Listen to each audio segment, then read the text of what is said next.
So first, I want to just welcome everybody. My name is Nakagawa. I am from the Berggruen Institute, which is based here in Los Angeles. One of the areas that we focus on is the future of democracy. We're here today to pitch you on this really powerful tool that we believe can help in addressing some of the shortcomings and the crisis that we're facing in our electoral representative democracy. The challenges that we see in Los Angeles are not unique to Los Angeles. We are facing a crisis of democracy at many levels and in many places across the world. The good news is that there is innovation happening and some really exciting innovation, bold and courageous, that really inserts the voice of the people back into the democratic process so that we can live up to that promise of government for and by the people. We believe citizens' assemblies are one such tool and potentially the best one that we have right now. So this is what we're going to talk about today. We've got a great group of practitioners and experts gathered today to talk about what citizens' assemblies are and to go through some case studies and then talk about why we think this might be a solution for Los Angeles and maybe for the state on specific issues that are of the most controversy and the most difficult. What we'll be asking of you at the end of this is to help join this effort to get a citizens' assembly off the ground, either at the city level or at the state level. And we'll give you an opportunity to volunteer to be part of this effort at the end when we do a survey. Just a couple of housekeeping items before we go to that. So right now everybody is muted during the presentation. There will be an opportunity to ask questions during a Q&A, and you can indicate to the moderators, the Zoom moderators, that you want to ask a question just by clicking your unmute button. It will send a message to them that you've requested to be unmuted, and then I will call your name and you can ask a question.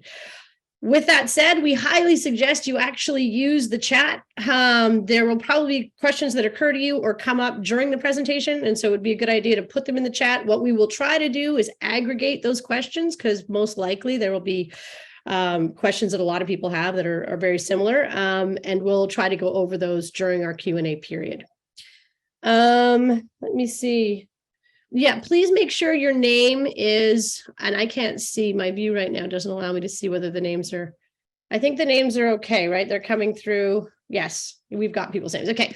But make sure your name, your name does identify you so that during the question period, we can call you by name. That'd be great. Okay. So I think that's it. I think that's it for the housekeeping, and I think we should get started. So our first speaker is Rahmin Sarabi, and he is the co-founder and director of the American Public Trust. He's going to help explain what a citizens' assembly is and give a short and brief introduction to that. And then we will go into some specific case studies from California and around the world, so you can learn more about what things happened in those particular instances and how they've been used to resolve some pretty difficult issues. All right, Rahmin, I'll turn it over to you. Thanks, Don. And I'll build on the housekeeping. It does seem like a lot of folks are showing up named as Erica Rire. So consider checking to see if you need to rename yourself. We can get your actual name. But housekeeping aside, thank you again for the intro. Let me get my slides up on the screen here. As Don mentioned, my name is Rahmin Sarabi. I'm speaking to you here from San Francisco. Brief bio, I'm a first-generation Iranian American, and at this time, as much as ever, it's apt that the promise and ideals of democracy are very inspiring, not only, for the folks that are in Iran today, but I think as a beacon for the world. At the same time, growing up, I, like many, found myself disillusioned at the reality of our democracy, and I think that's part of why we're here today, asking what would a more perfect union look like. It's been said in different ways that business as usual democratic institutions are convincing fewer and fewer of their legitimacy and their ability to respond to this moment. This is as true nationally as it is in LA, of course, which is why many of us are here today. At the same time, this is amidst a backdrop of escalating societal issues and polarization. One way or another, the challenges our democracies are being asked to respond to are just getting tougher and tougher. I think as Don suggested, all of us in this room are here because we believe improving electoral politics is not enough. It's necessary, but not sufficient. And there's just a whole bunch of structural dynamics around elections and representative democracy that don't let us respond at the scale that's needed for the 21st century.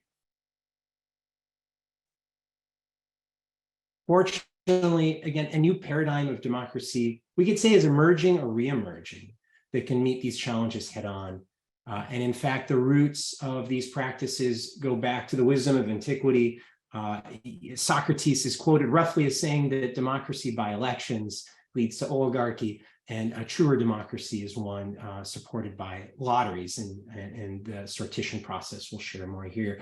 At the same time, you can find some of these roots in the country of India and what was happening in the continent there. So this was a co-emergent form of wisdom. We're going to talk about the frame of citizen assemblies, but really this is a larger approach, often referred to as deliberative democracy. And there are a lot of flavors of roughly similar design principles. So citizen panels, juries, councils, same, but different. I just want to get that out there.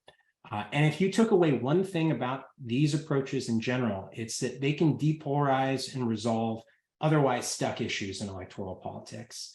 At this point, in the last 3 decades, there have been over 600 cases around the world demonstrating this, creating breakthrough solutions beyond partisan politics. They are resistant to typical corruption. They unlock wise action, and maybe as importantly as anything, they activate engaged citizens.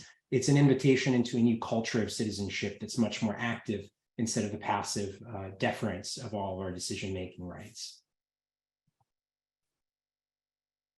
I find it's really powerful to actually look at what an assembly looks like in practice. So these 30 folks are all from the state of Michigan. This was a demonstration panel in October of 2020, taking on the questions of how the state should move forward on COVID-19.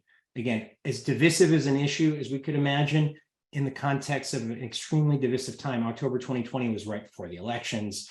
There was a plot to kidnap the governor. Amidst all that, this group of Michiganders came together and developed 12 policy proposals that had 70% agreement or higher, which is kind of a remarkable premise when we think about the slight majorities that advance most of our actions in electoral politics. One of the most remarkable cases that is often told is in Ireland. In Ireland, same-sex marriage was constitutionally prohibited. As we would recall, it's a Catholic country. Politically, it's lose-lose for any politician to really touch this. And what emerged was the wisdom to defer this to a citizen assembly. So you had 100 folks, representative again of all walks of life in Ireland, including these gentlemen on the left. This is Finnabar O'Brien, who was a rural postal worker, relatively conservative, and then Chris Lyons on the right, who was a young gay man who, what was at stake for him was the question of whether there was a future for him in Irish society. As it would happen, they were seated at the same table, the same small group table, and they were like oil and water initially. But the breakthrough in their relationship led to Finnabar delivering a speech that was seen as very impactful and moving. And this is, I think, indicative that the shifts that happen at the policy level really are part and parcel with the shifts that happen at the relational level. These are vehicles for breakthroughs through a lot of the polarization and divide. In Ireland, this case then led to this becoming a standard practice for how they handled difficult issues. After same-sex marriage, they took on abortion, which again was constitutionally prohibited. Most recently, they've taken on issues of biodiversity loss, drug policy, electoral reform. It's just part of the culture now. And I think it's a great inspiration point for what this could look like if we embedded it in our own democracies here. Another major case, you may remember the yellow vest response in France a few years ago. Again, there were attempts from the federal government to start to respond to climate issues. But as we've seen in probably many aspects of our own lives, if our voices aren't included in a process, change tends to be resisted, as we saw with the yellow vest response. So Macron and the French government said, okay, we're going to host a citizens climate convention. 150 Parisians, or excuse me, not Parisians, French citizens got together over the course of 6 months, developed over 100 policy proposals. They're still working their way through the system, but case in point, you might have seen the headline just 2 days ago. This is directly tied to a recommendation from the Assembly. They banned short haul flights in situations where you can do train travel in 2.5 hours or less. So this is a sort of remarkable thing that wouldn't happen through electoral politics. This was kind of the wisdom and voice of the people. One other case, again, I'm kind of giving you a high-level breeze through a few cases, and we're going to go deeper in with the speakers that lie ahead.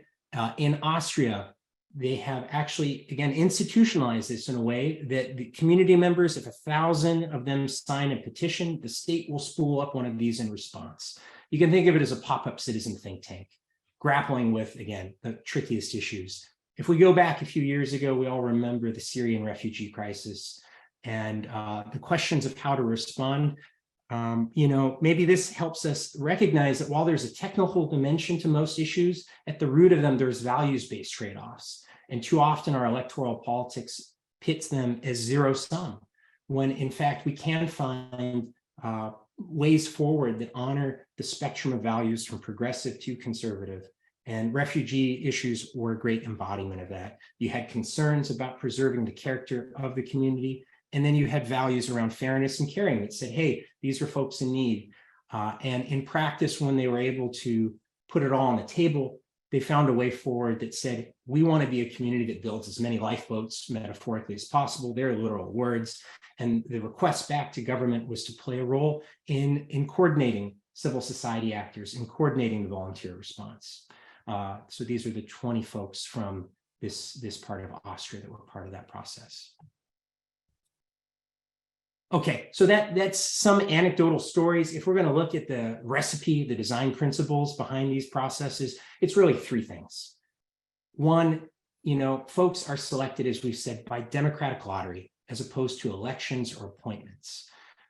What this means is you're getting a cross-section, a microcosm of the community, sometimes called a mini public, that represents all walks of life around dimensions that as conveners we think matter most. These, again, you can't be exhaustive, but these are things like gender, age, education, race, income, opinion, ideologically on a given issue.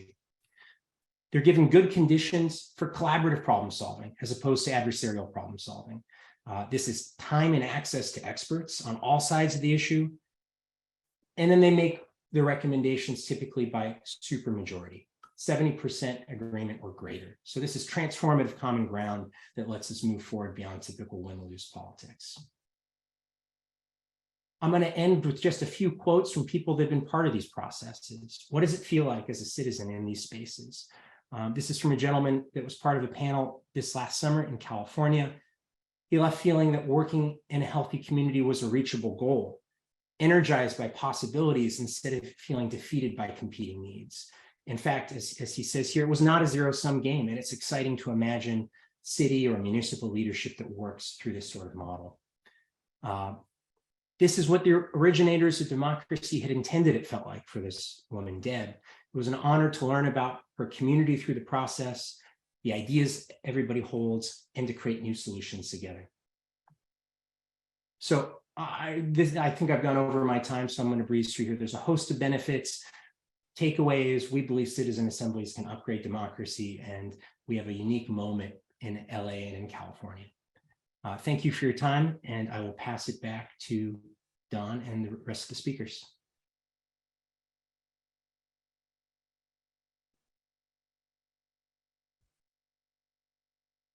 Don, I think you're muted. There you go. Okay, there. Okay. I'm not sure I can unmute myself. I'm not in control. But anyway, thank you, Rahmin. A couple of things that I didn't mention, sorry, and I should have during our housekeeping is one, we are being recorded, just so you know. And then it does look like quite a few people have logged on and have been stuck with the name Erica Rire. As you said, I looked through the list. There are instructions in the chat for how to change your name. And please go to that and do it. Laura Ryan is the one who's posted the instructions, and maybe Laura, you can post them again just so they're at the sort of top of the chat, or the bottom of the chat, so everybody can see them. All right, so now we're going to go to Linn Davis, who will tell us about the Citizens Assembly that was held in Petaluma in California. Linn is the program co-director for Healthy Democracy, and I think him and Rahmin make up some of the brain trust we have in our locale around Citizens Assembly. So I'll hand it over to you, Linn. Awesome. Hi, everyone. So excited to be here. Thanks so much, Don. And wonderful to see so many people. We're so excited about this. As Don said, my name's Linn Davis. At Healthy Democracy, we're a nonpartisan nonprofit based in Oregon, but working all over. And actually, as you might imagine, all of us on staff actually have California ties. And our last project was in California, and a really seminal project it was. In fact, California is already a leader in this field. This, we think, was the most intensive assembly. We call them lottery selected panels, but same thing, that we think has happened in the United States to date, although these have been happening at the local government level in particular for the last 50 years.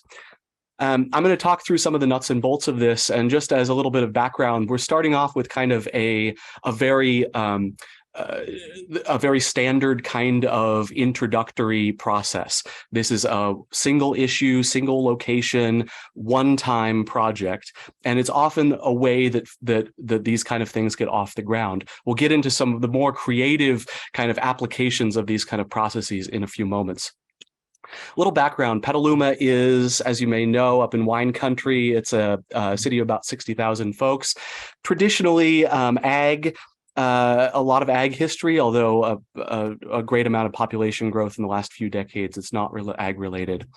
And that's relevant because the topic in this case was the future of a 55-acre fairgrounds property that's right in the center of town, such an important and very valuable in multiple ways property that's owned by the city but has been leased to the fair for $1 a year for many decades.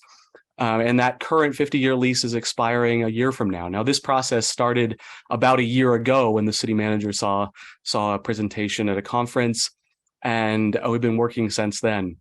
The political context in this case was that this was easily the most contentious issue in town.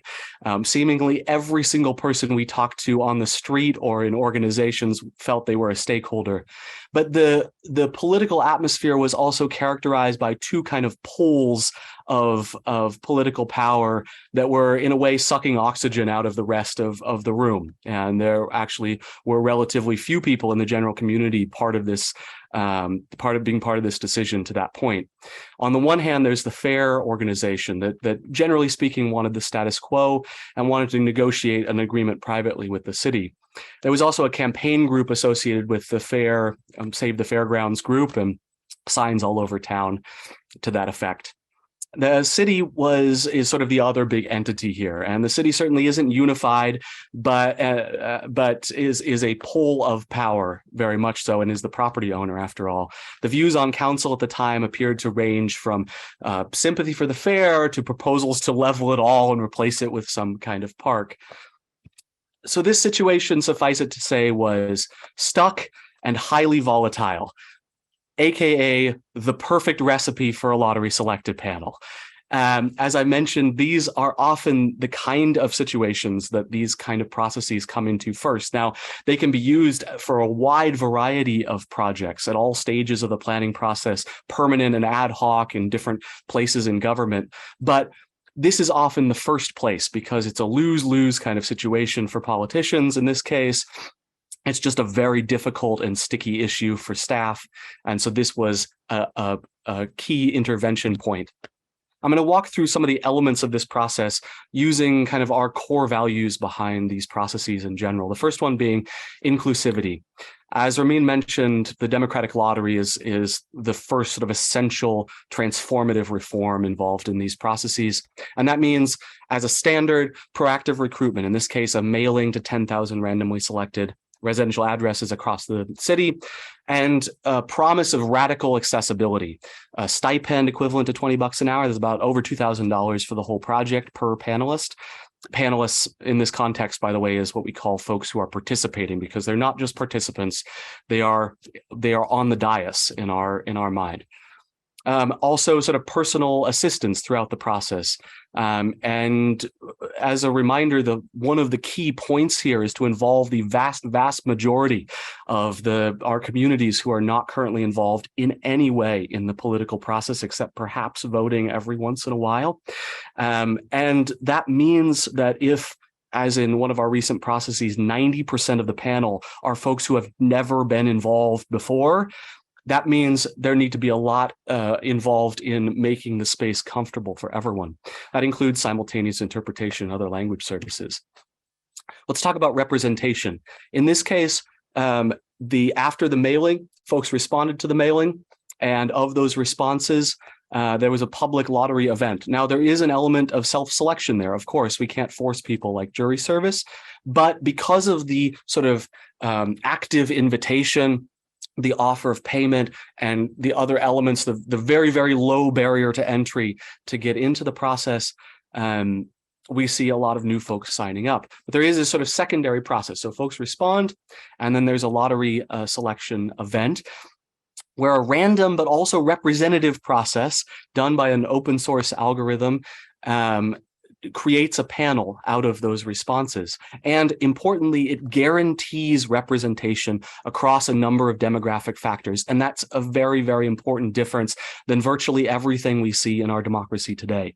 This does not aim for representation. It does not work toward representation. It guarantees it every single time on every single one of the factors that are laid out. In this case, there were 7 different demographic factors chosen, or categories of factors. Age, gender, location within the city, race and ethnicity, educational attainment, housing status, and experience of a disability. But there are many other factors, including ideological factors, that are sometimes used. The panel selected was 36 folks. And a unique element about this process was that the city council decided to use an equity-based sort of over-selection, sort of supplementing the targets that come normally from the census. But in this case, they wanted to over-select using youth demographics, and also to compensate for past disparities in participation in city processes, sort of looking at the participation landscape as a whole, and this process as one among others that they are running.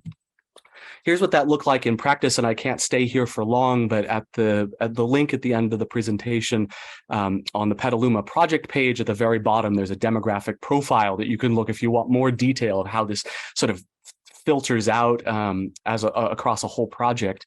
In this case, the population in total is the left-hand pie chart. The next one is who responded to the mailing, and this is just the race and ethnicity one, just to select one of the demographics. Can see that folks respond, even with the promise of cash, etc., is still overwhelmingly white. The third one is the reason why we do stratification. The second one is the reason why we do stratification, I should say, because a pure random selection is still not enough. So this, as you can see, is over-selected for people of color. And then the fourth column is what the final panel looked like after alternates and reselection and all the other stuff that happens in the process. Still an over-selection for people of color. Now, a third element here is integrity. All of these processes follow a research-based design in terms of how they are created, with transparency always as a priority, but also protecting panelists' individual privacy, kind of like being on a jury, but sort of somewhere in between that and a normal public body, in order to make it as comfortable as possible for everyday folks who don't want to be public officials. Importantly, all of our processes are independently evaluated, and we think this is a really important thing for genuinely all public processes, that they're evaluated by folks who are not paid by the process, no association with the folks who are running it. And there's some reports coming out later, probably next year, about the process, but we have no idea what they say. So a unique element in this category is a robust process, sort of an extra robust process for informational inputs. All the information, the presenters, everything that came to the panel didn't come from us, didn't come from the city or anybody else, came via this stakeholder committee whose members were themselves drawn by lottery, actually from a large list of stakeholders, because how else would you choose who gets to provide, who's to sort of curate that introductory information? And then importantly, mostly by the panel itself, providing its own information. Fourth element, collaboration. The sort of standards here are a structured, iterative process designed from the ground up to prioritize collaboration, not debate, as Rahmin mentioned. That is one of the core paradigm reversals of this kind of process. Our current politics, almost across the board, is based on a sort of mental model of debate. And this completely redesigns the architecture from the ground up. This, of course, necessitates professional moderation, a balanced airtime power, and that sort of structure creativity balance. And it also depends on a high level of group cohesion, as you sort of mentioned in one of those stories. This is often built, one of the elements here is building that into sort of the introductory, all hands on deck information gathering. Everybody's on the same page. Before we get to the political issue at hand, we're all here to just gather the best quality information. That alone, and the sort of prioritization of that process means that the panel creates an internal cohesion that's essential to when they get to the very, by definition, most difficult issue that they are dealing with. The unique element here is that the panel had a public listening session and workshop that they hosted themselves for other community members. And lastly, but very much not least, is empowerment. The standard elements here are the panel had as much authority as possible over its own process. Even though it was an ad hoc process, we are thinking about these as if they were systems of government, not as tools within the public engagement space. These are system change designs. And so even when we're doing an issue-based project like this, or creating an internal governance structure, for example, for the panel to manage its own affairs as much as possible, the panel has 100% authority always on every project over its own output, down to the very last typo of the very last report, and directly presents to decision makers, in this case, council, no intervention, no mediation by staff or by us. And that's super important and also pretty unique. Decision makers, for their part, before the process starts, commit to, at a minimum, formally responding to all recommendations. And the unique element here is sort of an extra robust subcommittee system within the panel where they acted as their own staff and sort of promoted the longevity of their influence. There, I mentioned the process committee that designed part of its own workshops, the evaluation committee that worked directly with researchers to evaluate the process, the outreach committee, which was essentially the panel's own internal PR firm, to talk about its process, and the Policy Impact Committee, which explained the panel's work to decision makers, kind of acted as its own lobbying firm, if you will. The results, we already saw a clear change in tone between the council meetings that we witnessed sort of at the beginning of the year and the ones at the end. The tensions appear to be slowly cooling, although it's probably too early to really say much about that, but that's what we're observing so far, and knock on wood, that continues. There was certainly a high level of respect from the public and council and fair. One of the councilors said, "This is a new day for democracy in Petaluma," which love to put that in anywhere we can. The panel produced reports that you can see on the website that are sort of cohesive visions for the site, levels of support for different aspects and visualization, and produced a number of clear recommendations that one can see right away as sort of key elements that the panel thinks should or shouldn't be there. We'll learn the real impacts of this panel over the next couple of years because it's obviously a site planning process. And just before I go here, they asked me to touch on just a couple of other things that we work on. We actually got our start working on reforms to the initiative process, to ballot measures, and trying to democratize that system. First, through something called the Citizens Initiative Review, where everyday people, again, selected by lottery from across the state, and it happened in California in 2018, actually, would review a ballot measure and write voter information for the voters pamphlet. Now, that's been run for about 14 years or so, and was one of the first institutionalized forms of these kind of bodies anywhere in the world, in Oregon, and is one of the most studied. There's a link to or the note for there's a book there about the process if you want to read more. But actually, what we realized over time is, gosh, voter information is great, but why the heck aren't these folks? They are so capable. Why aren't they writing the dang initiatives themselves? Wouldn't that get at really the core of what's wrong with that system and realize the original intention of the initiative system, which was to give everyday folks a way to make policy aside from the legislature. And so we've come up with this sort of new concept that we're working on a prototype for, where folks would conceptualize and write the legal language for ballot measures in a course of a couple of very large assemblies. More information at healthydemocracy.org/ICS. And thank you so much. I'll pass it back to Dawn. I'm in control. All right. Thank you so much, Linn. This is great. That was great. We're running a little behind, so I ask all the presenters to try to condense your comments. I know there's a lot of rich material here, but we definitely want to leave room for the Q&A. So our next presenter is Ieva. I'm going to mess up your last name, so please forgive me and please pronounce it correctly for everybody. But Ieva Cesnulaityte. I probably just completely destroyed that. But she's the founding head of research and learning at DemocracyNext, which is an incredibly exciting new organization that's really around how do we create a democracy that is purely deliberative. I think it's a bold and courageous idea, and I'm really excited about the work they produce. So Ieva, I'll turn it over to you.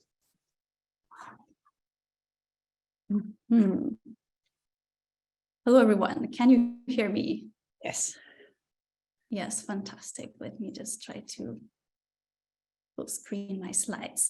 Hello, everyone. I'm very excited to be here. Thank you, Dawn, for this lovely introduction. My name is Ieva Cesnulaityte. I know my last name is a little tricky, but everyone has, everyone tries, and I'm very grateful for that.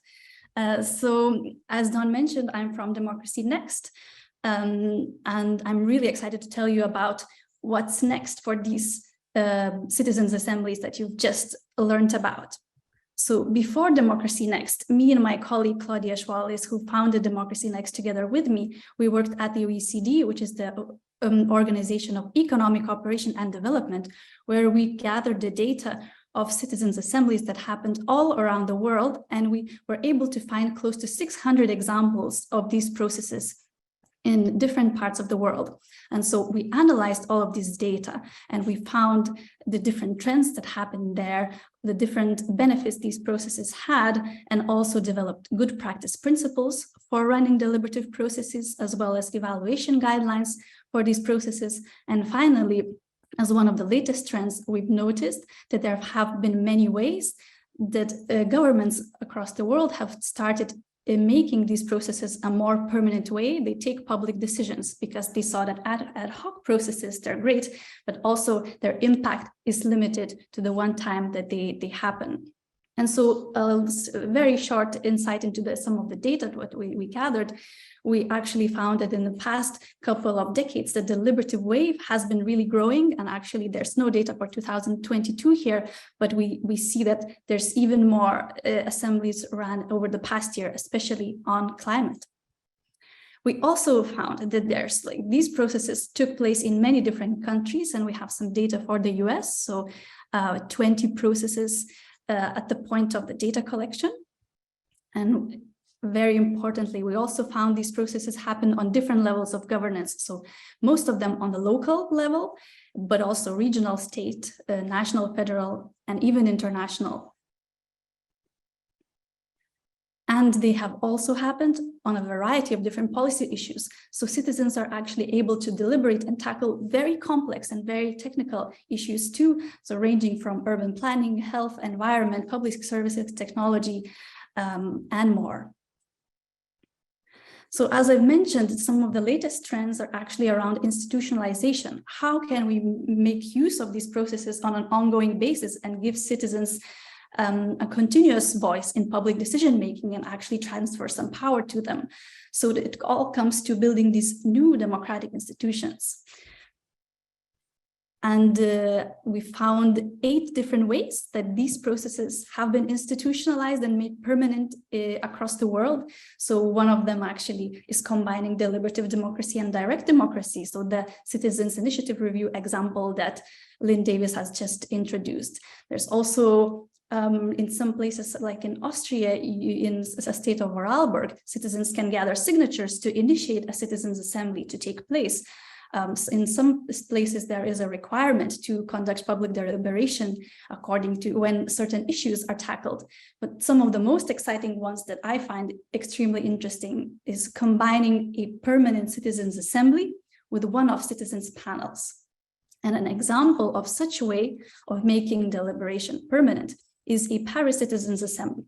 So it's a process that was established actually around a year ago. So it's also quite new. It's based on a similar model, but in a smaller community, a German-speaking community of Belgium, Ostbelgien, where it runs in a similar way, but in a little smaller scale for already 3 years. And so the way that the Paris Citizens Assembly functions is that 100 residents of Paris, not even citizens, but residents 16 years and older, are randomly selected by lot and stratified, of course, for a 1-year mandate. So they form the Citizens Assembly, which meets multiple times across the year. And it has several different roles that it can do. So number one, it can actually form itself in smaller working groups to tackle the different roles and mandates that it has. And its main role, that's the most exciting, it actually has the agenda setting role and is able to initiate ad hoc citizens' juries. So these randomly selected citizens can decide what is important for Parisian citizens and what issue they would like to tackle in more detail and initiate this smaller citizens' jury of 17, again, randomly selected citizens. And then these smaller ad hoc juries provide recommendations, such in a form of local bill proposals, back to the Citizens' Assembly. What they can also do is propose current affairs questions to the Paris City Council. So kind of explain certain policies, how they're going, how they're organized, maybe there's some improvements needed. They can also provide a voix, which means a wish. So some sort of a policy they would like to see and see how the council reacts. Can also initiate an evaluation of a certain policy once per year as well, to actually hear from policymakers, from the mayor, from the councillors, etc., about an existing policy issue and evaluate and scrutinize how it happens. And then, of course, it can provide it transfers the recommendations from the ad hoc juries to the Paris City Council in the form of a local bill, and then the council can vote for it. And is required to actually respond right away, and then report after a year of how the process is going. Is the law implemented? How recommendations are treated, etc. So there is sort of closing the feedback loop and reporting back. What is also interesting, that this permanent Citizens Assembly is very much connected to other participatory activities happening in Paris. So it communicates with the Youth Council, with other smaller councils, the European Local Paris Council and things like that. And it also has a mandate to choose the theme of the Paris participatory budgeting, which is actually a huge budget. This year it was 82 million euros. So you see, this assembly really has a variety of different tools at its disposal to make sure that citizens have a real say in public decision making. And of course, because there is a lot going on, there is a secretariat that helps coordinate all of this work. So there is one full-time council staff that's devoted to organizing all of these activities. But there is also an oversight committee, which is formed of representatives of the Citizens Assembly, also a representative from each political party in the Paris Council, and also 4 deliberation experts that help guide the process if there's any questions, and also make sure and oversee that it's really running smoothly. So this process is going to be now evaluated as well, and the report is going to be published of how Assembly is running, whether there's a need for any adjustments for the following year. And I also actually wanted to share with you, as I close, some very exciting news. because only last month it was announced that the Brussels city is also establishing a permanent citizens assembly on climate. And so it's super, super exciting. It works also, I'm not going to go very much into the detail the way it works, but in essence, the government was going to raise the first question that the citizens panel randomly selected will tackle.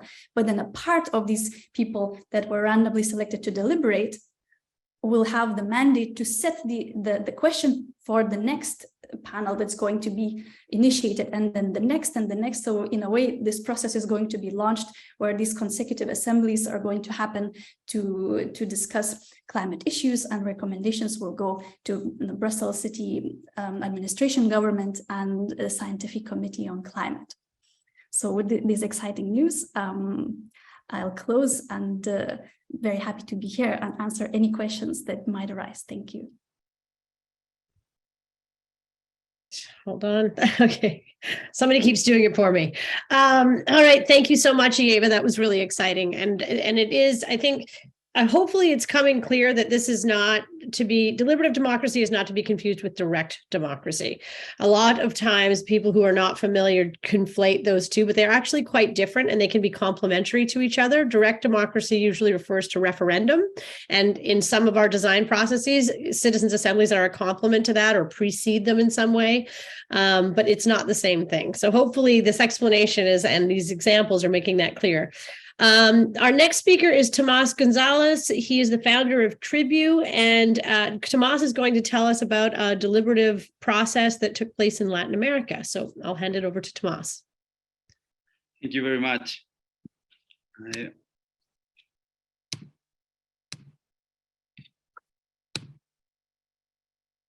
Okay, so it is a great pleasure to be here. Thank you very much for the invitation.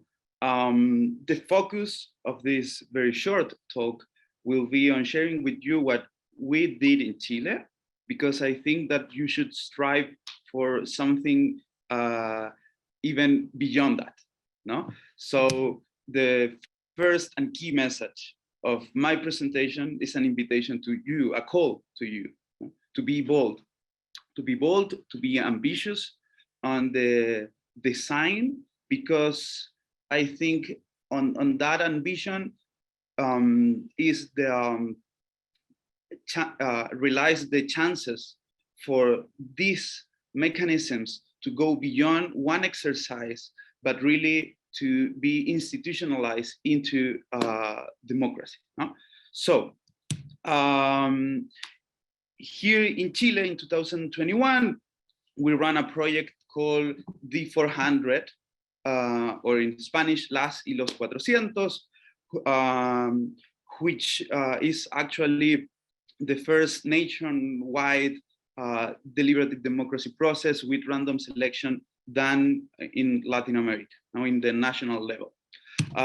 We did it in partnership with the Center for Deliberative Democracy at Stanford University, with the political support of the Senate of Chile and the National Association of Municipalities, and many, many other partners among UNDP, International IDEA, and the Open Government Partnership, who were observers and advisors to the process. So you in LA are very close to the root of all this, no? Maybe some of you, and I know the Berggruen Institute, you are familiar with Professor James Fishkin, who back in the 80s created the methodology of deliberative polling, which by his own colleagues has been called as the gold standard for public opinion and public deliberation.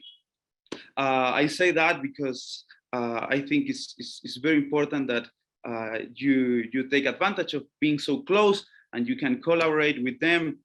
I would be also very, very happy to collaborate with you.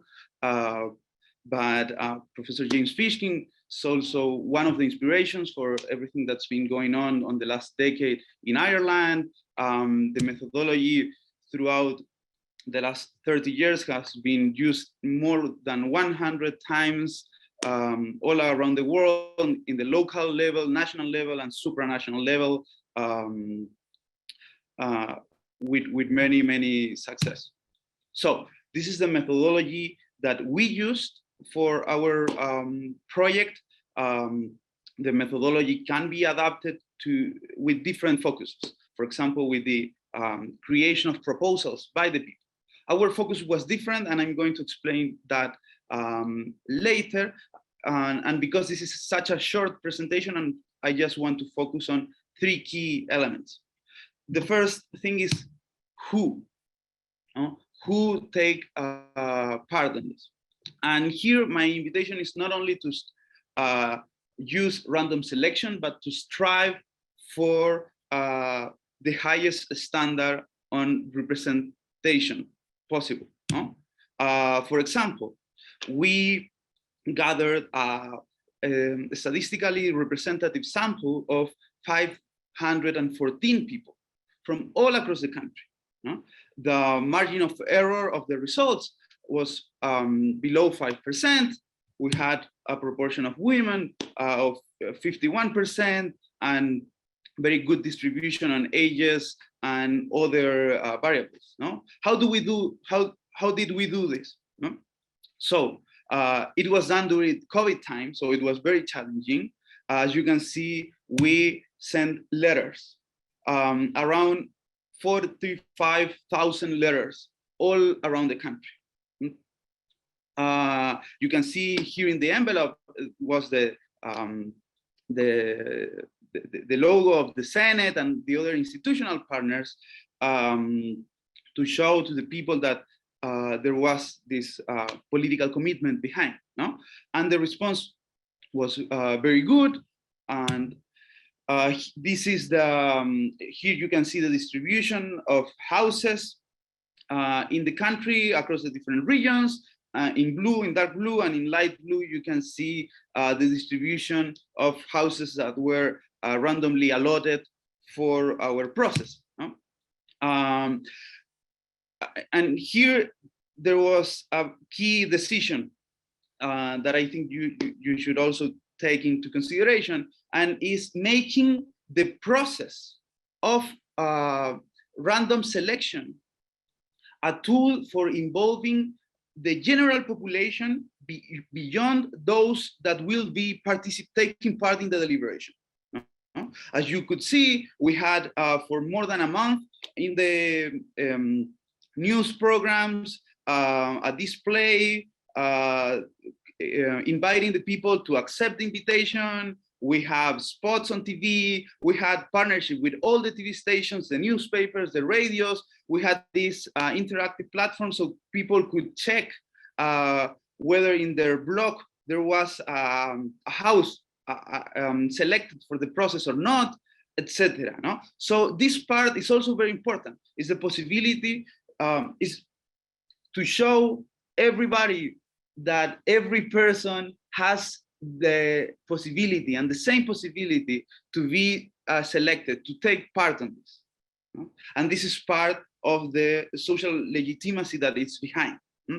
As the Greek did in the old days, they had this tool for running independent allotments. We also used a cryptographic tool to be able to prove and to give all the guarantees that the process of allotment, the random selection, was completely independent, even allowing for auditing after the process. So also, and if you're gonna bring this to the city council, for example, I think this is a very important consideration. So last thought on the previous point, the city of Los Angeles and the metropolitan area are big. I mean, you have big populations, between 3 and 4 millions in the city, about 13 millions in the metropolitan area from what I know. So the size of the sample, of the group that's going to deliberate. Of course, it will depend on how long the people would be required to be involved. But if in Chile we gathered 514 people I would challenge you to not strive for less than that. No? Then about what? So we focus on concrete proposals. At the end of 2019, Chile had a huge crisis. A result of that was our constitutional process that is still open, but also a public consultation run by the municipalities in which more than 2 million people participated. Out of that consultation, the topics of pensions and health were prioritized. So we took that. But after that, we went to the proposals that were already in the table by think tanks all across the political spectrum for the last 10 years. We went through many proposals, no? And by doing so, we connected the knowledge of experts with this the public deliberation. So we wanted the people to decide on what to do after those proposals, no? And the third element, and I'm going to close very quick, is how are opinions collected? Opinions can be collected in many ways, no? What we did in this implementation, because of the focus of our process in the political context in which we were, a context of crisis and a context that needed concrete decision-making. So we mixed the use of surveys with the transcriptions of the deliberations, the opinions expressed. I'm gonna skip this. So just as an example, we found big consensus on topics like the insurance of health policy. Here you can see, for example, a proposal of a structural reform to the system that got an 80% of support by the population because the sample was statistically representative. We know that this is what the country would say, no? And now this is the proposal that was incorporated in the government program of the current administration, is what's going to be presented. So we hope that this can have an direct impact on a very structural reform to the health system. We were able to unveil misinformation. You are observing here a very drastic fall in the support before the deliberation and after the deliberation to a specific policy. And that change is very connected to misinformation. And we also found other more complex results that we were able to analyze, bringing together the quantitative with the qualitative data. No, so things like that have been done in the US, not with the political buy-in that we got in Chile. Stanford ran this process in 2019, then did it online during the pandemic, bringing to around 1,000 people. I had a very nice video, but I'm already passed with the experience of that. I will post it in the chat. And yeah, I'm looking forward for the questions and comments. Thank you for the invitation. Sharing from the south of the continent to the north is also a pleasure. Thank you, Tomás, for being with us today. Can you hear me? Okay. Thanks, Tomás, so much for that presentation. That was really fantastic. Sounds like some incredible work was done in Chile. So, okay, we're going to move to Leonora Camner, who is a Democratic Lottery advocate and co-director of Public Access Democracy. And Leonora is going to give her pitch for why we think the Citizens Assembly is the right solution for Los Angeles. So go ahead, Leonora.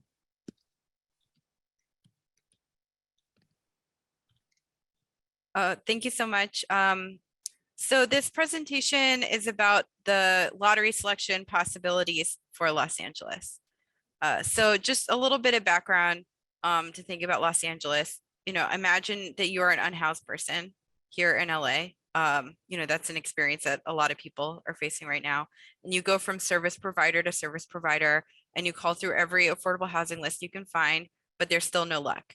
You have to navigate a maze of bureaucracy, and then at the end, there are just not enough homes available. So you start asking, who is in charge of this? In LA, the answer is everyone is in charge, but no one is in charge.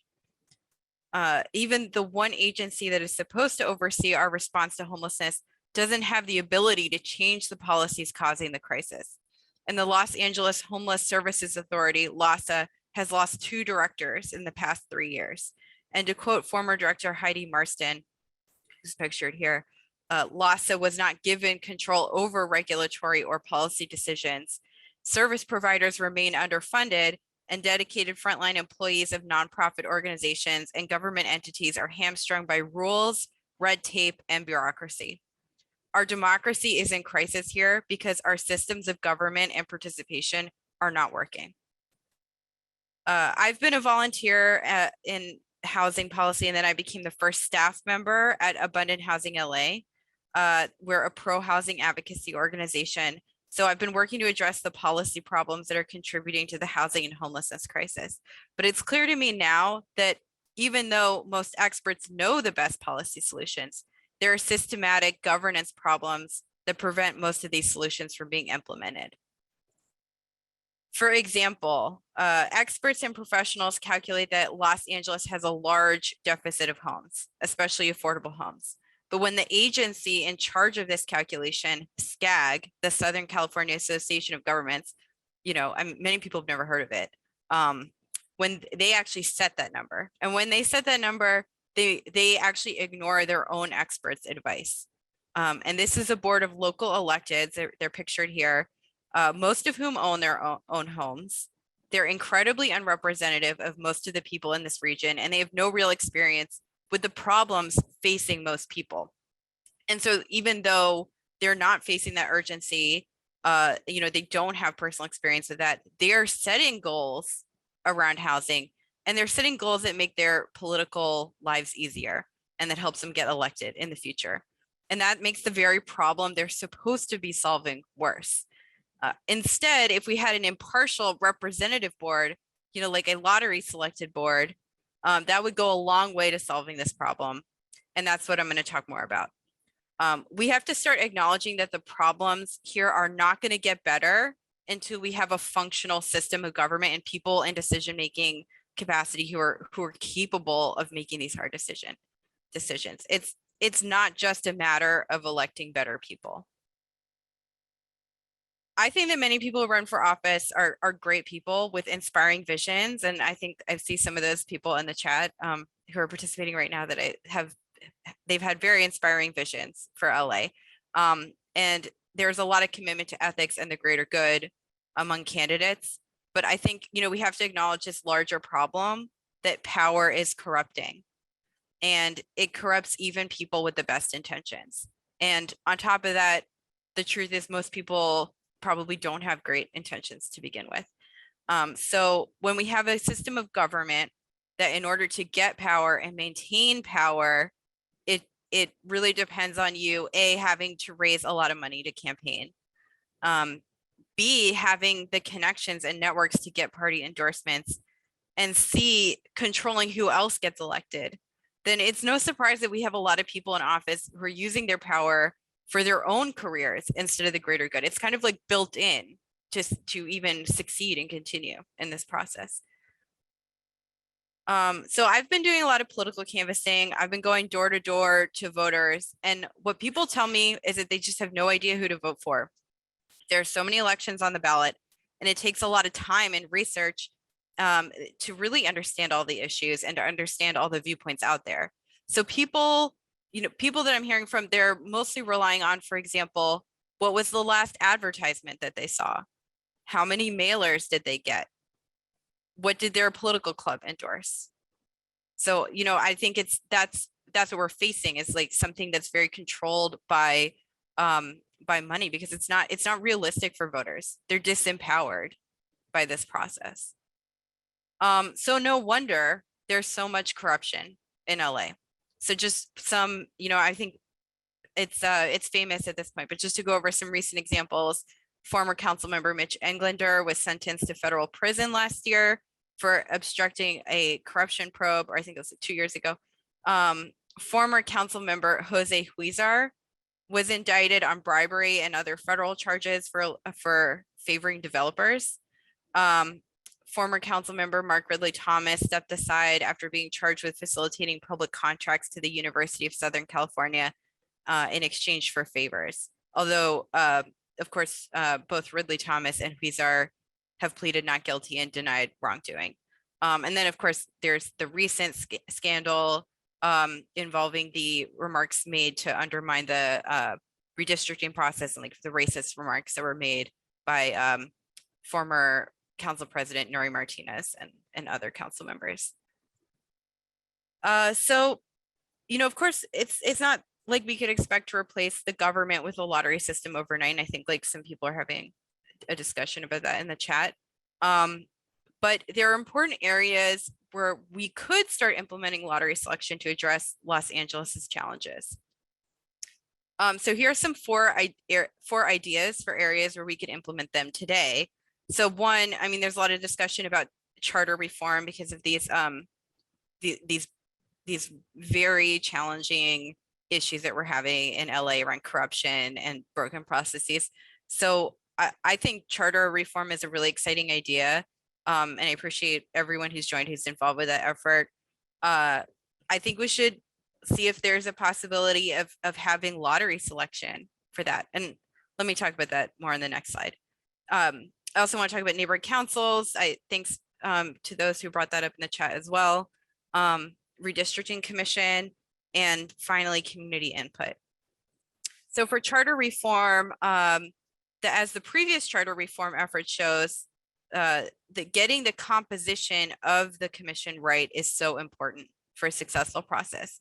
The last time that this was done in LA, there were actually two separate competing commissions, an appointed and an elected commission.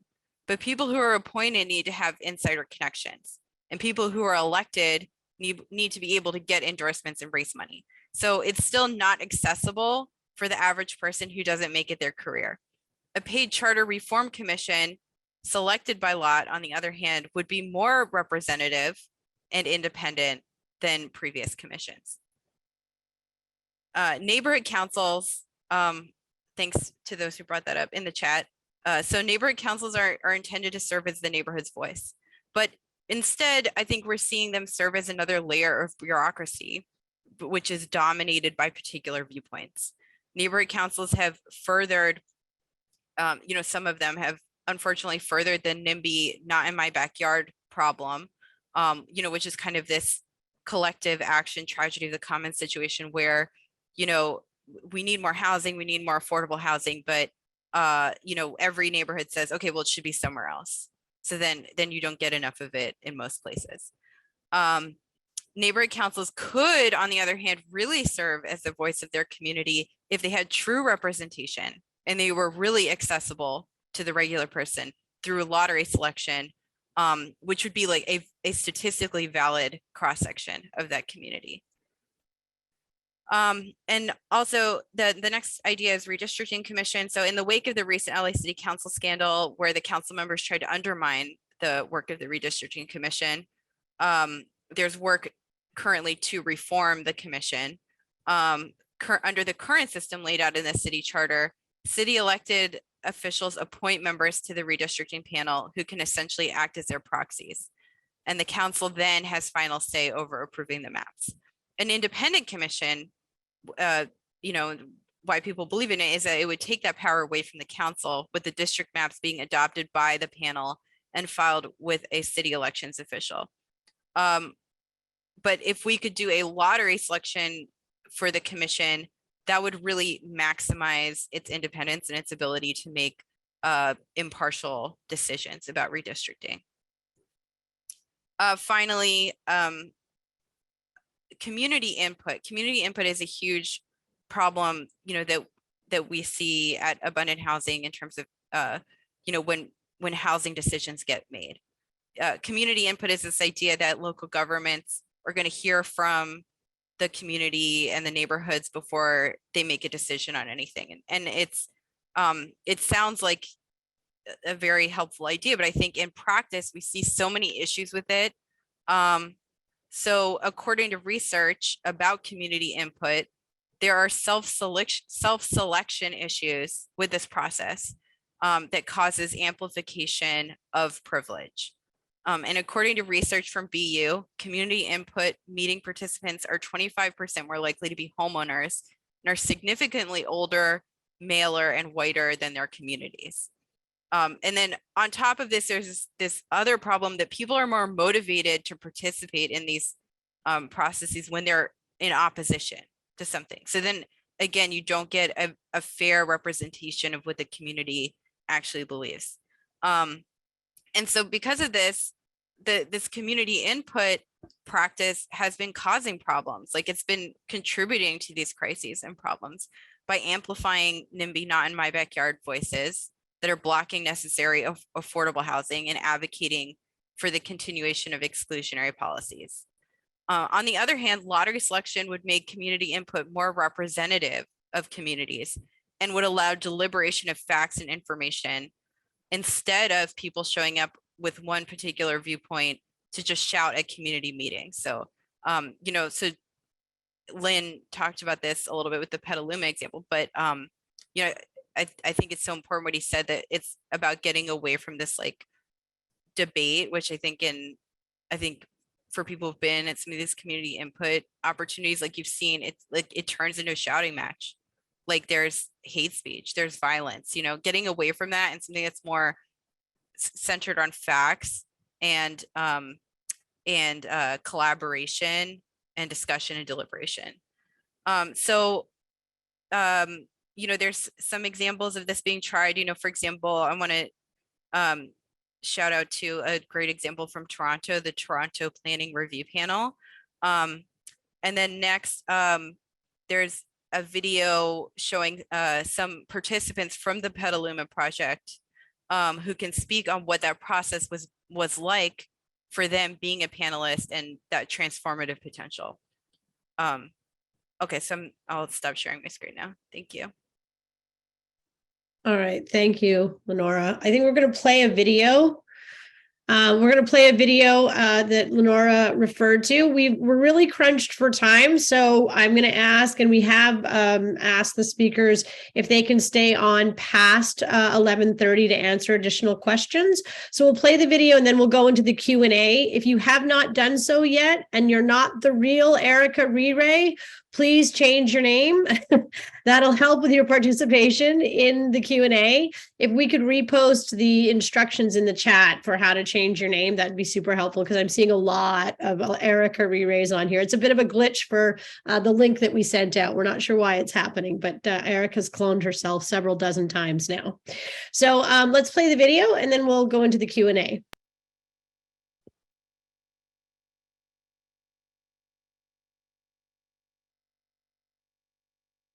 It's a great process for democracy. I hope that there's many more things are resolved or decided through this process. Ultimately, I think no matter what happens, I feel like the public, the community will feel that they had an avenue for their feelings and thoughts, no matter how minor, from, you know, a ginormous expo hall to a butterfly garden, were represented and heard in this process. The group is not necessarily the same people that seek out city government to be involved in things. And so it's, I like that. I don't think anybody on this panel will not participate in another community thing ever. You know, like, everybody is more likely to participate. We're more invested. And more invested, yeah, in the community. And if that continues to happen, like what community improvements will we see, you know, like if citizens actually are engaged? First thing is, you have 36 people, different backgrounds. Most of them who didn't know each other and were able to work together. Just with politics the way it is, where they don't seem to want to communicate at all. And I think this is a perfect way to get politics not so political.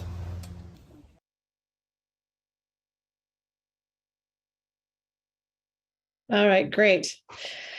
There's a longer video that I believe we were going to post also in the chat if you want to see it, of the testimonials from Petaluma.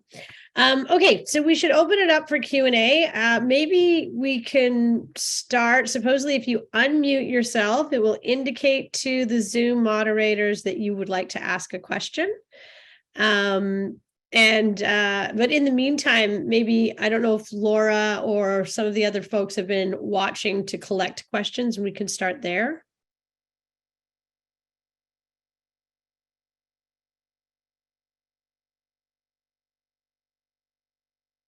Yes, we had a question from the chat from Fatima on whether participants have to opt in to be in the lottery, or there requirements to do so. Okay, Rahmin, do you want to take that question?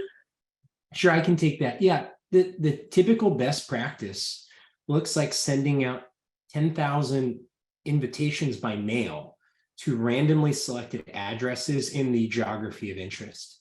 So they go to the household, and then anyone from that household can respond to opt into the next phase of the lottery by sharing their demographic information. I'll just walk us forward from there. So from the 10,000, let's say we get 300 people that opt in. From those demographics, there's a process called stratified sampling to select panels that then map to the demographics of the larger place. So there's no requirements typically other than just being a resident. You know, we often call these citizen panels or citizen assemblies, but this is citizen in the largest sense of the word. I think this is an opportunity to reclaim citizen. I hope that answered the question. Okay, great. We also had a question. I think somebody was asking for more information about the Toronto example. I don't know if Leonora, you seem to be familiar with it. Maybe you wanted to take that. Yeah, so, for the Toronto Planning Review Panel, I shared a link to it, and there's a video kind of explaining it. But it's very similar to the examples that were mentioned here, which is, it's like a lottery selected group to advise the Toronto Planning Department about their planning decisions around housing and transportation. And so, this video at the link kind of goes into how that lottery selection process led to diversity on that panel that they don't typically hear from. So for example, there were voices speaking to their experience with the transportation system in Toronto from their experience with disability, and that's something that hadn't been as incorporated into the planning department's decisions before that. But I think it's you can see from that it was, it's very different from this community input process that we've all seen and are used to that can be so divisive and toxic. It's, people discussing issues, hearing facts and context, and collaborating on solutions. Great, thank you. Mike, you've got your hand up. Yes, we have another question in the chat, this one from Madeline. How are panelists protected from special interest groups? That's a good question. Linn, did you want to take that? Sure, I can take that. Please add on if other folks have answers to this. So there's a few sort of procedural things that happen within these panels. I kind of describe them as somewhere between a jury and what we might normally think of as a public advisory body. So, for example, we only use first names in the panel. The panel has its own space, often its own interest, its own bathrooms, and there is an observer's gallery, but that's a separate space. It's monitored by staff, and panelists would keep in touch with panelists to make sure that, in some cases there have been nefarious attempts to try to influence the panel, but the only reason we know about those actually is because of panelists telling us about them, and really that's what it comes down to, is to design a space that sort of where panelists want to protect their own process. It shouldn't be us protecting it. We're there, to just sort of help create the space. And indeed, panelists, in our experience, get extremely protective over their own process quite quickly, and will be very upset when folks outside the process are trying to unduly influence them, or even are trying to influence them in sort of typical political ways within the process itself in presentations. And that often doesn't go over well in these environments, which we think is a great thing, because it sort of shows that the nature of the political environment that hopefully we're creating is fundamentally different. Okay, great. Thank you, Lynn. On my screen, I have Miriam Nichols. If you want to, if we can unmute Miriam. Just give us a second. Just a question. I wonder if somebody could elaborate on the funding for the councils. Somebody in the chat said it was grants, but where do they come from? Who bankrolls them? Good question. I'm sure that it's different circumstances, different places, different circumstances for different, but maybe we could just use some examples. Ieva, do you want to talk about how it was funded in Paris? Because they've done a couple of them. Yeah, so I mean, usually in most of the examples that we also see in the OECD database, it is just public funds. It's just something that you budget for as a city council that you're going to spend money on. And this is exactly how it happens. Often cases, sometimes it also happens that it's jointly funded with a university or with philanthropy, but then still making sure that there is a overseeing of the whole package of the funding, that in a way that does not influence in any way the outcomes of the process. So it has to be very transparent. It has to be clear, stated on the let's say the assembly website where the money is coming from, and all of that. Great, thank you, Ieva. I would like to add just small comment on that. So what happens when you don't have the initial possibility for public funding? No. Our model considers what we call demonstrative experience, no? And that's key, no? And that's the role of the first deliberation you run, no? And for that, yeah, you can go to philanthropy, so on and so forth. But design that initial experience as a demonstrative experience that goes beyond the content, the specific content of the deliberation, but also that enables you to further develop this complement to the current institution of democracy to continue with public funding afterwards. All right, thank you, Tomás. Wayne? Yeah, you can talk. You're unmuted. Oh, I'm unmuted. Okay, Tomás, I have a question. There was recently a constitutional assembly in Chile that famously failed. I understand that was supposedly represented, but it was not randomly selected. Is that the case? And can you say if that contributed to its failure? The topic of the constitutional convention, I think, would require a talk on itself. But what we had, it was for 1 year representative body that was elected by in the same way that our parliament is elected, no, through voting. We were able, and I saw a few other people that joined this event that were also involved, to get the Constitutional Convention to consider the methodology of the process that we ran as a complementary participatory mechanism, but unfortunately it wasn't implemented. I do believe that a randomly selected body could be of great help for the next stage of the constitutional process, which is still open in Chile. for different reasons. Trust being one of them, no? But yeah, the Constitutional Assembly didn't consider a random selection, at least in the previous version. I hope that answered the question. Yeah, I just. Okay. Thank you, Tomás. Anna Genkova. Can we unmute Anna? Okay. Oh. Hi, thank you. I was just wondering, especially, I know this is an international type of panel, but in the US, particularly, there's a lot of demand on people's time. There's parents, there's people who do not have any guaranteed time off of work for any reason. So how do you ensure participation when we talked about representation? How do you ensure participation considering those demands and difficulties in people attending? Are people compensated? What is the process?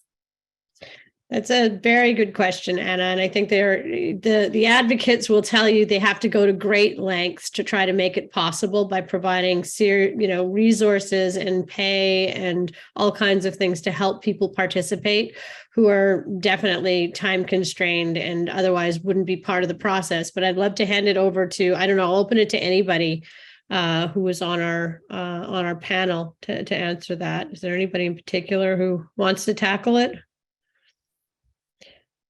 I can just jump in and try and address it quickly. Some of this has come up in the chat. So by all means, pay for people's time. $20 to $45 an hour is a range that I've seen. So you could think a big portion of the panel's budget is actually being passed right back through to the citizen representatives to compensate for their time. In addition to that, it's ideal to offer child support and elder care support when possible, transportation support, technology support. There's almost like a concierge team that emerges to try and make this process accessible to the individual level. Again, this is all constrained by resources in the end. I would add two other things to that. One is design the process for requiring as less from the people as possible, no? So of course, depending on the nature of the content you want to address, it will vary, but our deliberative process was 2 days and a half. No? That's because we focused on people deliberating on concrete proposals that were already developed. No? And on 2 days and a half, we got very, very impressive results. And the other thing is also considering the digital gap. So we bought internet plans for some people. We got municipalities supporting some people by enabling them to go to the municipality to hold the deliberation, or taking computers to the people's house, in everything that you can help to minimize the bias and to give equality, the best. Okay, we have several more questions. At this point, though, I would like to try to take this survey or this poll. Now, the Erica re-ray cloning problem may complicate this a little bit, but I think we still should try to do the poll. We will be sending out in about 24 hours to everybody who participated, a sort of follow-up email and an opportunity to signal to us if you'd like to stay a part of this conversation and get involved in the effort to try to make one of these things happen. Most likely our target's going to be the LA City to begin with, but we are looking at doing something California-wide as well, potentially on homelessness. So if you want to stay involved, you can indicate that to us in as many ways as possible. But can we try to do the poll now? Here we go. And once you respond to this, I think you should see this on your screen. Once you respond to this, you will be able to see who responded and follow up with you. But we will also, as I said, we'll be sending out other emails, follow-up emails about this as well. So we'll wait a couple of minutes as that comes in. And as I said, some of our speakers can stay a little longer. So if you want to continue to stay on and ask some questions, we can do that. All right. Well, so far so good. Looks like there's a lot of interest. This is great. Okay, the poll will keep going. This is exciting. Okay, Mike, on my screen, you're the next person. We have a few questions here in the chat. This one is from Marcos. They're asking, what's necessary for Los Angeles to adopt the Citizens Assembly? Who needs to make the political decision that would lead to its implementation? City Council? It's a good question. Leonora, do you want to take that or try? I can try. I don't necessarily know for all of them, but for neighborhood councils, I believe that would have to go through city council, or like that might even have to be charter reform. But maybe somebody who knows that could weigh in. But I know like some people who are working on the the current governance reform efforts they're looking into what legal avenues we might potentially have for a lottery selected body, and like what kind of authority that could have. But one thing I mentioned in the chat is, I think one thing to remember is like we don't actually need to go through government in all cases to call a civic assembly. Like I prefer the term civic assembly to citizens assembly. So that's something I think that we should think about is if it's not possible through the regular channels. I think people can really be empowered to do their own kinds of participation as well.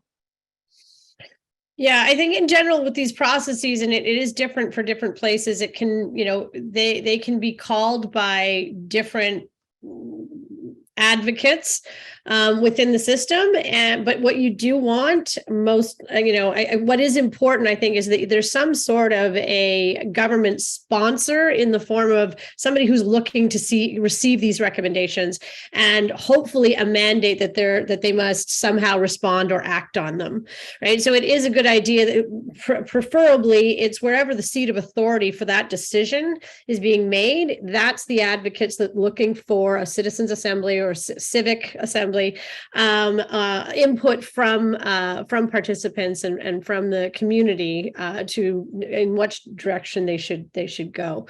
Ideally, that's what you have. Calling them, outside of government can create public pressure, of course, but no guarantee that anything will necessarily result from them. So, and there have been examples where the mandate wasn't clear up front, and sure enough, not very much happened afterwards. So one thing I think to realize is that as much as we've had 600 incredible, events so far, and these things are proliferating through governments, I think the movement itself is still in its infancy. We are still learning the process of how to do this right. I think a lot of people we've gained a lot of wisdom and a lot of experience, but there are still lessons to be learned. And every citizens assembly or civic, participatory process that's launched and executed, we learn from. So, okay, Brenda, I can't really see the rest of the name. Brenda Akoth Ogembo. Okay. Now I can see it. Can we unmute Brenda? Can Brenda unmute herself? I'm not sure. Oh, there we go. Wait. Yeah. There we go. Thank you. Thanks to all the presenters. I had a question for Tomás, actually, with the success and the fact that you were so heavily, I'm speaking from the Global South, so obviously your case was very interesting to me. With the fact that you had so many development partners, external partners to government funding, and then had so much success, how much would you say there has been interest in government to take this up? How, that they're willing to put money behind this, they're willing to run another citizens assembly, outside of waiting for development partners? And to what degree do you think that the cost of what it took, I know deliberative polling is cheaper than citizens assemblies, but does the cost look like something the government would be willing to build into their budget? What was the kind of feedback from bureaucrats who would be running such processes? Thank you. Thank you for the question. First, I gotta say that we got way more partners than funding, actually. No? The effort we did was an endeavor in all the sense, and it was quite a big challenge. No? So we did it in a time in which the results came out during the elections. So, and the beginning of the constitutional process. No? So it is just now that we are having very, very interesting conversations with the current administration on how to move forward, both to give impact to the results on the specific topics, but also to institutionalize the methodology. My personal goal is not focused on having more deliberative process as single experiences, because I think that's very weak. No? So I expect that we can move forward giving a proper, independent, well-funded institutionalization for this. It is a challenge ahead. There is interested. One of the very, very important things that have happened is that it gets very good opinions across the political spectrum. So you can find people from the right, left, and all the positions you can imagine saying this is good. No? So I think it will take some time. It's not a sprint. This is a long-term challenge. And the experience of one country will also open the road for others. So that's why also these events are so important. What's going on or what could happen in Los Angeles will be helpful for Chile and the other way also. All right, thank you, Tomás. Okay, we have a question from Alejandra Ponce de Leon. Hi, good morning. Thank you so much for this presentation. I'm excited. I'm really inspired about this idea of, civic assemblies, citizen assemblies. And for us at Catalyst California, we're based here in LA. We're really about, committed about how do we redesign our public systems to advance racial equity and racial justice. And so for me, I'm thinking of like, well, how does this get applied? But I would really love to hear, what are some lessons learned so far? Like in thinking about LA, wanting to integrate this, implement this here, what are some major lessons learned? What have been barriers, still that you're grappling with, or challenges that you've seen embedded within this structure or this process that could be really, helpful in educating us and thinking about how do we, tailor it to LA? That's a big question. I don't know. My sense is it's an open question at this point, right? I mean, what we want to do, and I think, Leonora's presentation aside, which I think was great, was one of the things we'll have to do is kind of go into a design process leveraging all the information we have and all these resources and all this expertise to try to figure out how to make this work in the context of Los Angeles. So it's not easy to sort of, there's so many lessons that have been learned, but I don't know if anybody, Rahmin or anyone else on our speakers list has something to reflect as a lesson learned that they think they could apply to the Los Angeles context. I might offer just some of the general lessons learned. As we've heard time and time again, these methods make a difference on issues that are stuck and meaningful in a community. So selecting something that is top of mind and is going to kind of pierce through the noisy attention landscape we're in I think is question one. Again, that could be homelessness, that could be water, that could be any number of issues in LA, I'm sure. Two is being wise about the framing of the question, because there's only so much that can be tackled even in 50 or 100 hours of deliberation, which would be a long process, let alone the shorter processes that Tomás was also pointing to that have great wisdom and can do a lot in 2.5 days. So the framing of the remit is sometimes the technical term there. I find if I had a magic wand, more of these processes would be integrated with broader participation in the community up front and throughout. So we're going on a community learning journey around this issue, and more than just the panelists are having a felt experience of a different type of politics, sitting at the table with people in a way where we're holding more of the trade-offs and complexities together. But this is kind of in the weeds process design. And then finally, on the action side, we talk about participatory, sense-making, decision-making, but participatory action is just as important. And policy is just one lever of change. We know that there's a lot of power that we hold from civil society, from businesses, from just, down to community members, and being skillful at taking the North Star that comes out of this citizen process and catalyzing action across the whole system of the community. So I would say these are kind of emerging best practices. Great. Yeah. Could I add on to that really fast? Sure. I think just to emphasize that point, I think thinking of these things as systemic interventions is so important. Whatever the realities of the actual project is, as I mentioned, but even in, let's say, a one-time project on a specific issue, there's a lot that can be done to sort of create the infrastructure, or start to create the infrastructure that could then be transformed into a permanent redistricting commission, or a permanent, advisory body to a planning commission, or a planning department, or a charter commission with real power to send things directly to the ballot, or any level of sort of potential, power in a permanent way, and the one of the big kind of things that I think we are doing a lot of thinking about is the pre and post democratic stuff on all sides of the assembly, which Rahmin sort of alluded to as well, like how information comes into the process, how the selection, how all the decisions about the selection and the design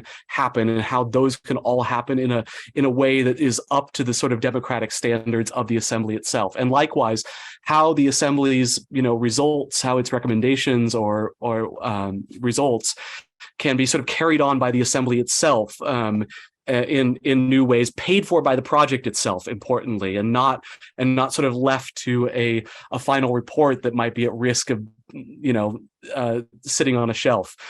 All these kind of things that of course we know from lots of different kinds of public processes as being risks. Thank you, Lynn. Mike, you have your hand up?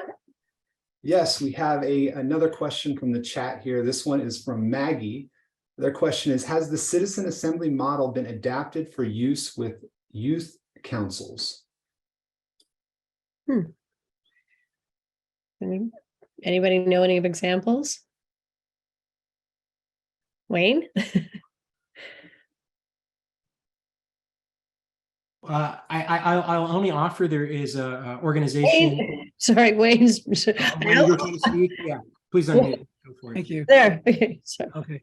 A guy named Adam Cronkite began a movement in Bolivia to have student councils selected by lot. He brought it over to the United States, and there's a movement to do that. And I think he's still active. You can find him on a website. It's called Of by Four. I wanted to say one other thing about what I wanted to pick up on what Lynn said about the idea of commissions and panels. It's not just the citizens' assemblies themselves where this tool of lottery selected groups is useful. It's very useful for our commissions and panels. We have many commissions and panels in California that are thoroughly corrupted by the appointment process. The Public Utilities Commission is an example. In that case, it would take a constitutional amendment to change that. But just to give everyone hope, we all know the electoral results in Michigan. Somehow Michigan became a state that had a more representative election. And the reason for that was because of a constitutional amendment that took redistricting out of the hands of the state legislature and put it into the hands of a panel of 13 randomly selected citizens in Michigan. And that was on the ballot a few years ago, and that's been implemented. And it was that commission that redrew the districts in Michigan to make them more fair and to end gerrymandering in Michigan. There are other states where that can happen too. That's kind of a no-brainer, low-hanging fruit for Citizen Assembly. So I just wanted to bring up a question that I saw in the chat, which was from Klaus, who asked, well, why do we need a parallel process? Why don't we just fix the process we have? And I think these examples of changing the way these commissions or committees or whatever are appointed and using citizens panels instead are actually an example of how we go about changing the system we have. The problem is in the system we have, there are so many levels of conflict of interest, and self-interest actually operates throughout the processes that are cross government, that until we sort of intervene with the citizen's voice, those processes aren't likely to change very quickly. So this is actually a tool for creating potentially a more perfect electoral representative democracy. And it's been a very powerful tool up to now, where it has been used very often for exactly that purpose. And redistricting is a great example of that. So there may be a world down the road where we have a much more deliberative democracy, and actually representative democracy itself is in some people's vision, it goes away completely. I don't know if I can see a world like that. But I do believe that the only way that we're going to change the system we have now in the right direction is through these processes. So there was Thorsten Sturck. Yeah. Yep, go ahead. Thank you. It's Thorsten because it's a Swedish name. It has nothing to do with the English at the H, but it's okay. Okay. Ieva even has a much more difficult name. I want to come back to the question on youth assemblies. As I wrote in the chat, there have several youth assemblies been taking place. For example, in Ireland with a Citizens Assembly on biodiversity. There was also a Children's and Young People Assembly on this topic. And there have been youth assemblies in German city of Brandes, also in Copenhagen, Stavanger in Norway, and Idaviru in Estonia. You can find information on our website. I posted several times in the chat. Wonderful. Thank you. Thank you. Please post it again. I'll definitely click on it so you can learn more. Yeah, Mike? I have one more question from the chat here from Lorraine. Lorraine asks, in some ways, it seems that many of the benefits of a citizen assembly could be accomplished through really good polling. Could you say a little bit more about what kind of outcomes can be accomplished by an assembly that could not be accomplished by in-depth polling? I'd love to hand that off to any of the experts, Rahmin or Linn or Ieva. I mean, yeah, it's a great question. It's a great question. Yeah, we haven't heard from you in a while. I offer it to you if you'd like to take that. Yeah. All right, sure. Thank you. Well, I mean, even like not necessarily even polling, but even other participatory mechanisms, in a way, they really just aggregate the individual people's opinions and give us an overview of what, the distribution of different opinions across a place. But in a deliberative process, you can find a rough consensus and you see where all of these people, the diversity of them, where they actually meet and what is the solution that actually everyone can be happy with. So it's a completely different starting point. And then with this sort of consensus that a broadly representative community can bring to you, then the decisions that you can take and the action that you take is then not going to disadvantage any different groups, and groups have actually been involved in this decision making and have deeply deliberated and discussed how they might be affected. So there are so many different benefits. I see them as completely a different process in its entirety. And I think, actually, I disagree with some of the speakers that said that we have to make the process as efficient and as fast as possible. I disagree. I think deep deliberation actually requires time and requires that, we actually need to consider all of these different opinions. We have great space to hold this complexity, to find this rough consensus, to build it step by step. So then once we've found it, we can then implement it without hesitation. And then the decisions that are taken are sustainable for the future. It's a really good answer. Thank you, Ieva. And just to add to that, I mean, I think the concern for how much time this is taking, of course, goes straight to the question of how do we get citizens to participate? How do we ensure that everybody can, given the constraints of time, money, and so on? And so that there is a tension there. And what I think the vision, the future vision of a more deliberative democracy is that there are resources available because we consider this a really important part of the public deliberation process and policymaking. And therefore, there are, there's sort of governing, institutions and regulation and so on that make it, people get time off work and that time is paid for. And this becomes part of your civic responsibility to come together and help make decisions and learn from each other. So yes, in a vision of a more deliberative democratic future, there would be accommodations for this kind of activity, and it would be a calling we all sort of live up to, essentially, to participate and to support our community this way. Okay, I'm not seeing any other hands up.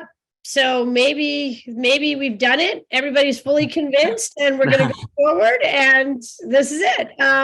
Linn, did you want to say something? I actually sort of wanted to ask Ieva if about that point that you just made, because it might be a nice sort of inspiring thing to end on.